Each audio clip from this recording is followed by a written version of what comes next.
Oi, gente, tudo bem? A gente vai falar hoje sobre a nossa disciplina de Jogos e Brinquedos na Infância, o nosso capítulo 5, que é a construção da dimensão lúdica na infância. A primeira coisa que a gente vai falar é sobre o conceito de cultura. Então, a gente pode ver cultura como? Na nossa apostila, página 52. Ela é um complexo que inclui conhecimentos, crenças, arte, moral, leis, costumes ou qualquer outra capacidade, hábitos adquiridos pelo homem como membro da sociedade. Ela também é vista como um sistema de símbolos e significados, compreende categorias ou unidades e regras sobre relações e modo de comportamento. E, por fim, pode ser chamado de cultura tudo aquilo que está ao redor do homem, tudo que ele vê, ouve e compreende ao longo da vida. Tudo que ele aprende a conhecer por intermédio da sua relação com outros homens, e em grande parte aquilo que o constitui. Então a gente pode ver que cultura é todo tipo de aprendizado na relação social, na relação homem com outro homem. Não estou falando homem do sexo masculino, estou falando do ser humano homem, certo? De nós indivíduos. Então tudo aquilo que a gente aprende nesse processo de socialidade, de socialização, de sociabilidade, essa relação minha com o outro, tudo aquilo que é aprendido nessa relação, nesse processo, é o que a gente considera de cultura. Outra coisa, é muito herdado, e não tem nada a ver com a genética, mas de criação, de pais para filhos, avós, de gerações, vai passando de geração para geração. Mas se a gente chegar no Brasil, se a gente perceber, a gente tem vários Brasis dentro do nosso país. Se a gente for para o Sul, a gente tem uma cultura completamente diferente do Nordeste. A gente vê muito escancarado em programas de televisão, em reality show, quando tem pessoas de vários tipos de estados, como a cultura é completamente diferente, certo?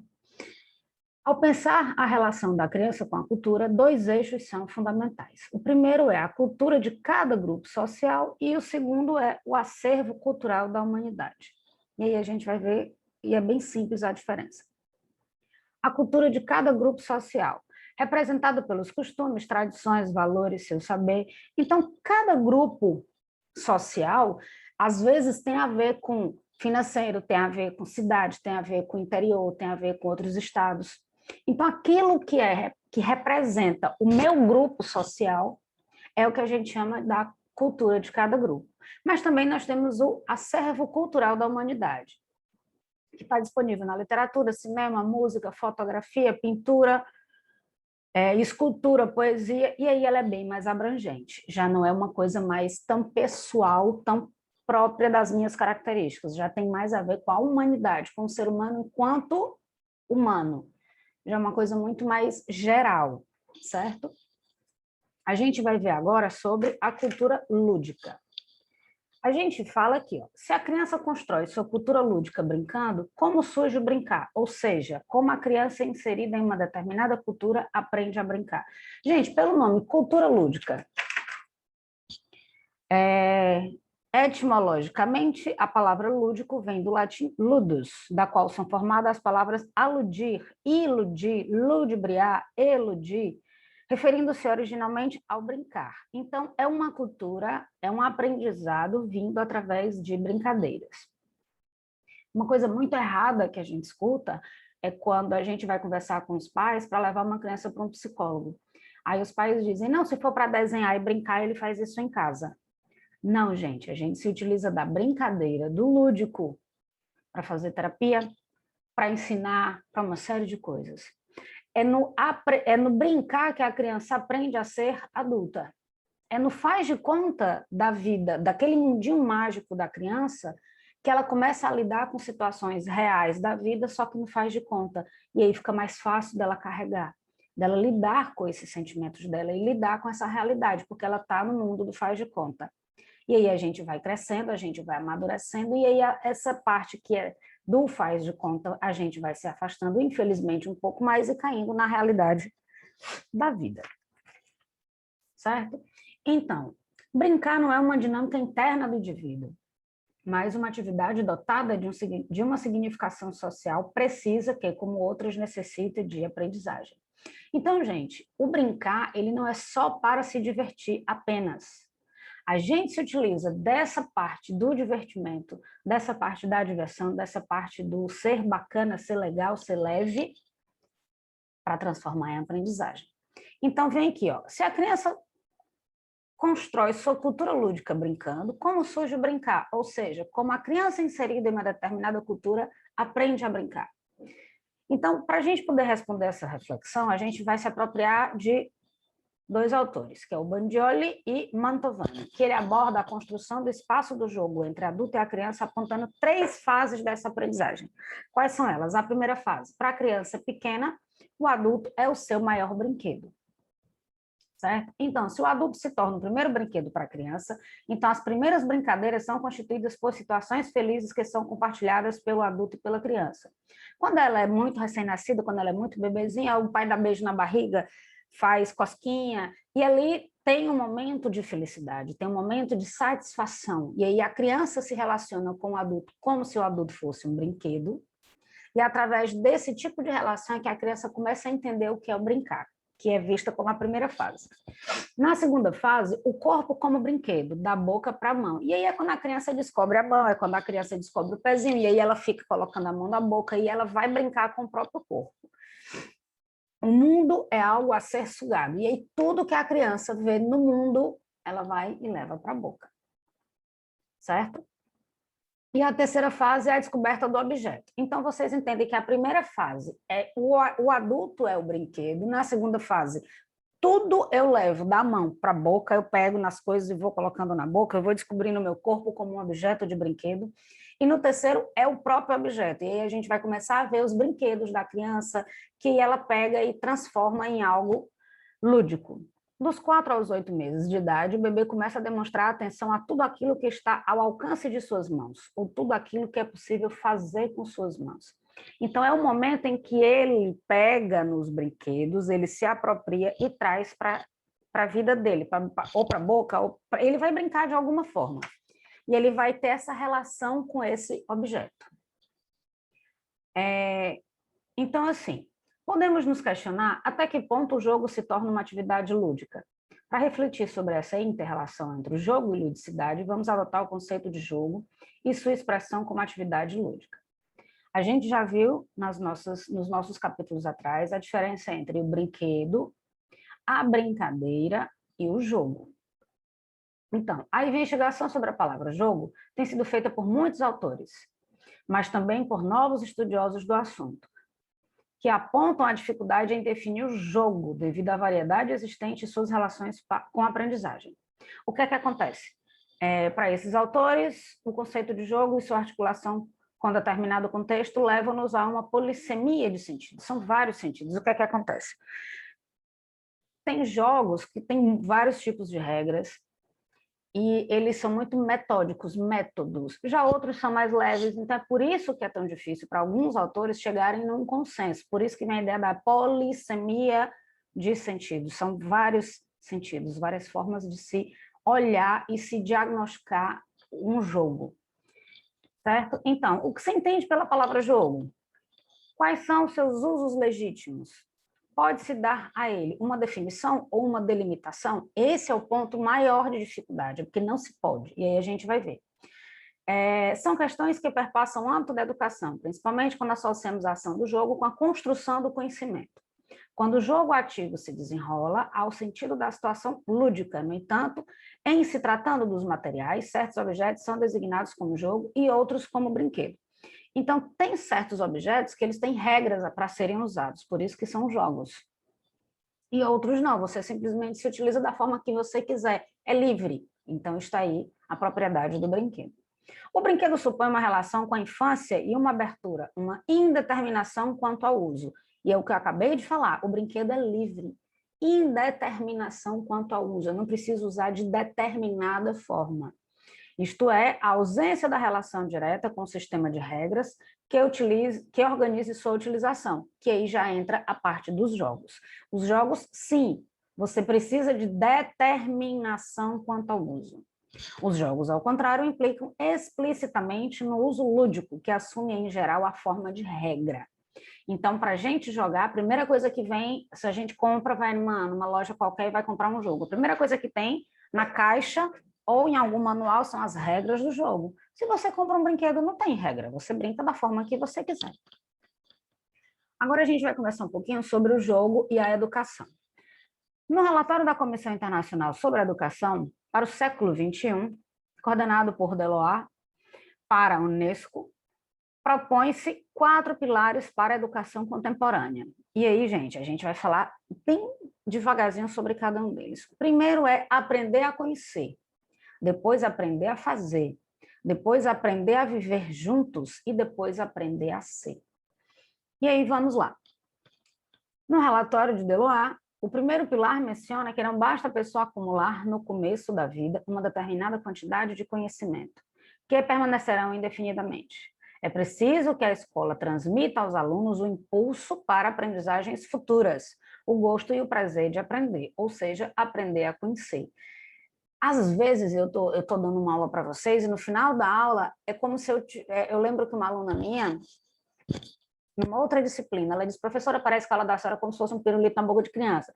Quando a gente vai sentindo gosto, a senhora puxa, que é quando termina a aula e a gente fica com aquele gostinho de quero mais. E aí dá curiosidade, e aí vocês vão, às vezes, ou pesquisar em algum outro material, ou assistir um filme, e trazem experiências para mim relacionadas à disciplina, porque exatamente porque eu deixo em vocês essa aprender a conhecer, essa vontade do querer um pouquinho mais.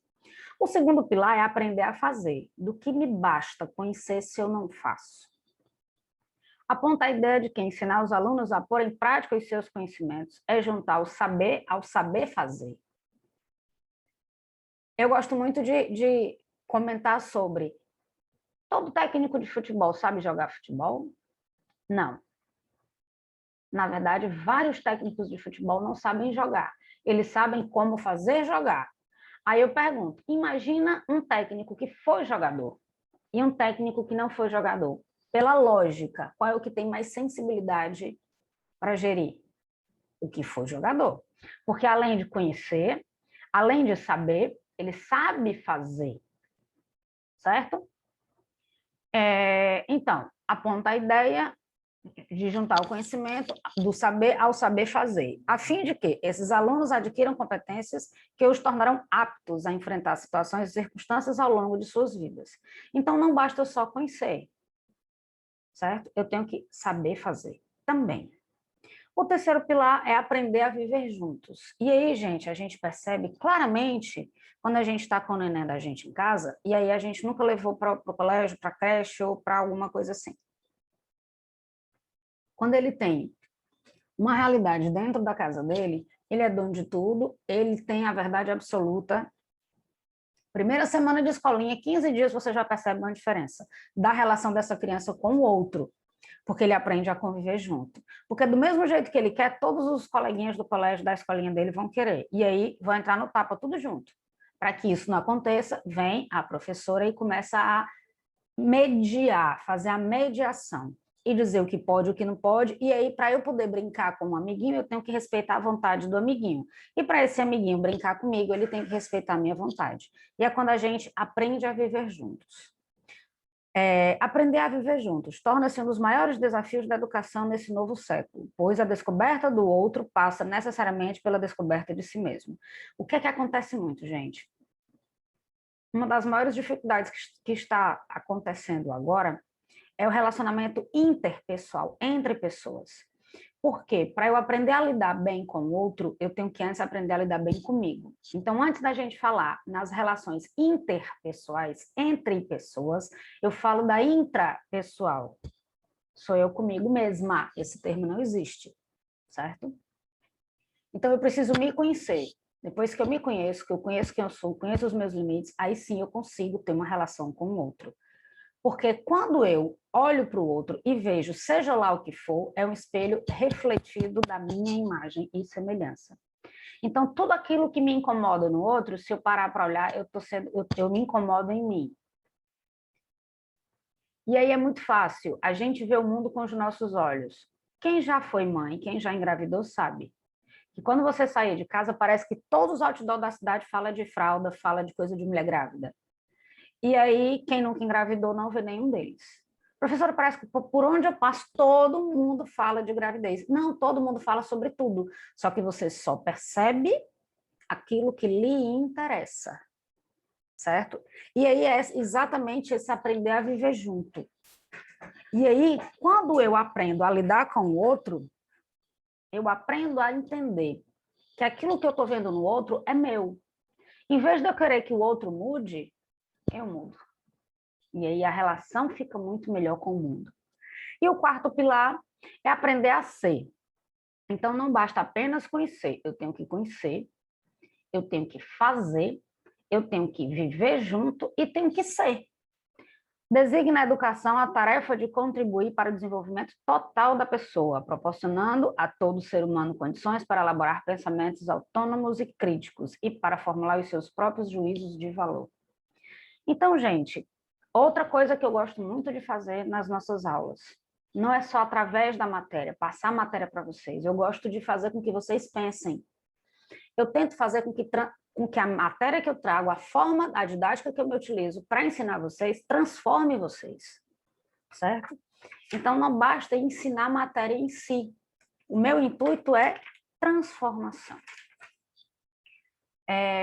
Quais as características do jogo e da brincadeira na educação infantil? Na educação infantil, gente, o jogo possui um valor educacional intrínseco, interno, certo? E sua utilização traz várias vantagens para o processo de ensino-aprendizagem. Quais são elas? Primeiro, motivação. Por meio do jogo, o prazer do aluno é impulsionado a atingir o objetivo final. Ele quer ganhar. O quê? Nada. Só em saber que ganhou, ele já está dizendo para ele e para a turma que ele é melhor do que os outros. Então, a gente quer ganhar. Se a gente perceber, final de semana que a gente reúne com os amigos para a gente jogar, seja o que for, você passa o jogo inteiro lutando para ganhar. No final, ninguém ganha nada. Mas é só para dizer, ganhei. Então, você dá aquele gás para poder você concluir, atingir o objetivo final. Mobilização de esquemas mentais. Estimula o pensamento. Produz pensamento através da brincadeira, entre aspas, do jogo, do lúdico. Integração de dimensões da personalidade afetiva, social e motora. Ele trabalha o físico, a parte motora, ele trabalha com certeza o lado afetivo, porque ele tem que aprender também a perder. E a parte social, essa relação com o outro. Olha a quantidade de coisas que são ensinadas. Aquisição de condutas cognitivas e desenvolvimento de habilidades, como coordenação, força, concentração e flexibilidade. Então, você trabalha uma série de coisas da parte cognitivo que você não estaria fazendo se não fosse através de um jogo. Então, ele é riquíssimo, certo? Então, alguns de vocês já estão apaixonados por Kishimoto e têm me procurado para dizer, professora, eu tenho ficado cada vez mais apaixonada por Kishimoto, ou apaixonado. Então, vamos lá. Segundo Kishimoto, para garantir a essência do jogo, aliando a função lúdica com a função educativa, alguns critérios para a escolha dos jogos no âmbito escolar devem ser preservados. Então, a gente tem que, para ensinar a criança, através da parte educativa, para ensinar, tem que ser lúdico, tem que ser divertido, porque senão a criança, eu pelo menos, perco o interesse quando eu começo a jogar um jogo que eu acho chato. Ah, não quero jogar mais não, tá chato. Aí eu paro de jogar, porque não me entreteu, não foi lúdico. Então, primeiro valor experimental, permite a exploração e manipulação. A criança tem que pegar no jogo, tem que manusear, manipular. Esse jogo que você compra para um filho e não deixa ele brincar porque ele tem medo de quebrar, não compre não. Deixe ele manipular, manusear. O valor da estruturação, dá suporte à construção da personalidade infantil. Então, é um jogo que estrutura, dá uma base. Para quê? Para essa construção da personalidade. O valor de relação, proporcionar interação entre pares e entre os alunos e os adultos. Você percebe que a parte social, a relação de uns com os outros, crianças com adultos também, e o valor, claro, lúdico, que é a delícia e o prazer da brincadeira, né? Qualidades que estimulam a ação lúdica. Se não for legal, a criança não vai ter essa mesma dedicação. Então, nós temos tipos de jogos e brinquedos e sua classificação. Primeiro são os brinquedos e jogos para atividades sensoriais. Então, quais são? Sensoriais a gente já viu, são os 5 sentidos.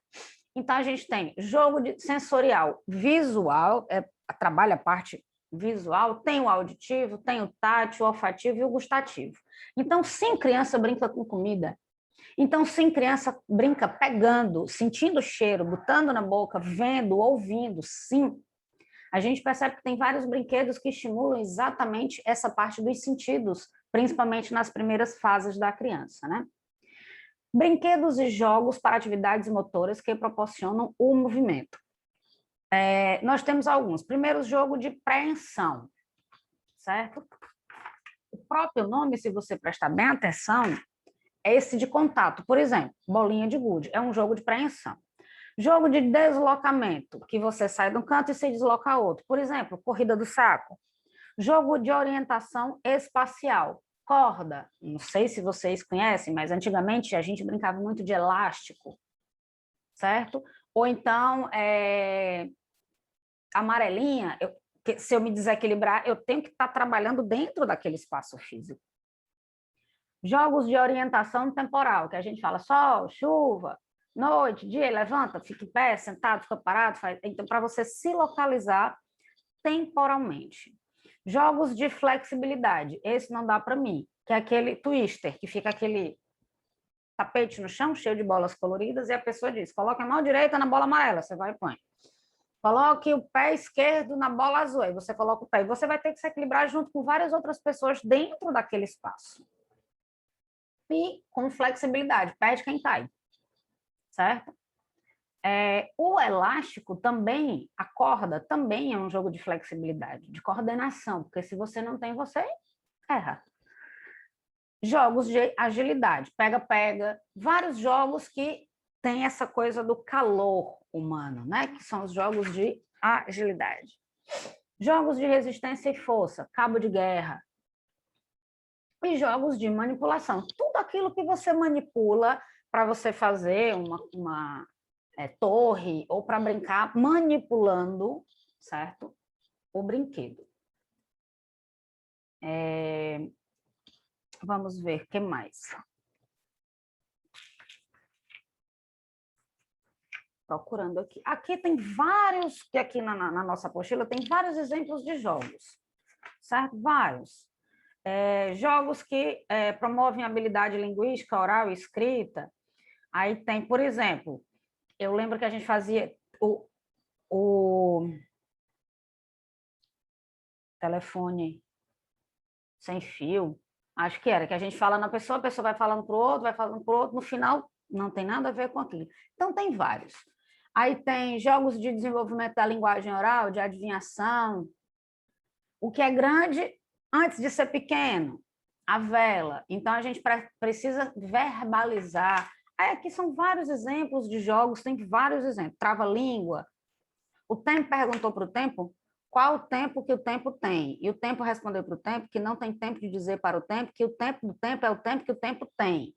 Então, esses aqui eu lembro que eu sabia de vários. O sabiá não sabia que o sábio sabia que o sabiá não sabia assobiar. Então, são vários trava-línguas. Brincadeiras cantadas, a gente também já viu aqui várias brincadeiras. A gente, inclusive, tem, gente, vários grupos que trabalham com música só para levar o lúdico, levar para a criança. Essa parte, inclusive, tem uma que não sei o que, cantada. Eu não estou lembrando agora qual é o nome do grupo, que é específico para esse tipo de coisa. Brinquedos e materiais para atividades criativas e artesanais, adesivo, material de colagem, tapeçaria, trabalho de furar. A gente já viu aqui vários com pregadorzinho de roupa para poder trabalhar essa parte da praxia fina. E aqui, gente, a gente tem vários tipos de jogos, exemplos de jogo, brinquedos e jogos de construção, brinquedos e jogos que propiciam conhecimento lógico matemático. Aí a gente vai ver aqueles bloquinhos lógicos, cubo mágico, raciocínio lógico, né? Enfim, e aqui a gente vê no final do nosso capítulo só dando vários exemplos, certo? De jogos. Tem um aqui que eu adoro, que é sugestão de atividade de raciocínio lógico matemático, Sudoku. Eu adoro esse joguinho, certo? Então, gente, é isso. Hoje a gente viu essa parte, a gente viu hoje o capítulo 5, que fala, ele é bem extenso. Ele começa na página 52, a construção da dimensão lúdica na infância e termina na 77. Porém, muito deles são exemplos de jogos, aí vem ensinando como joga, as regras, tudo, muitos exemplos, mas basicamente em termos de conteúdo, é isso. E aí, na nossa próxima aula, a gente já vai ver o capítulo 6, na página 77, que é a formação do leitor por meio da atividade lúdica. Beijos para todos e até a próxima. Tchau.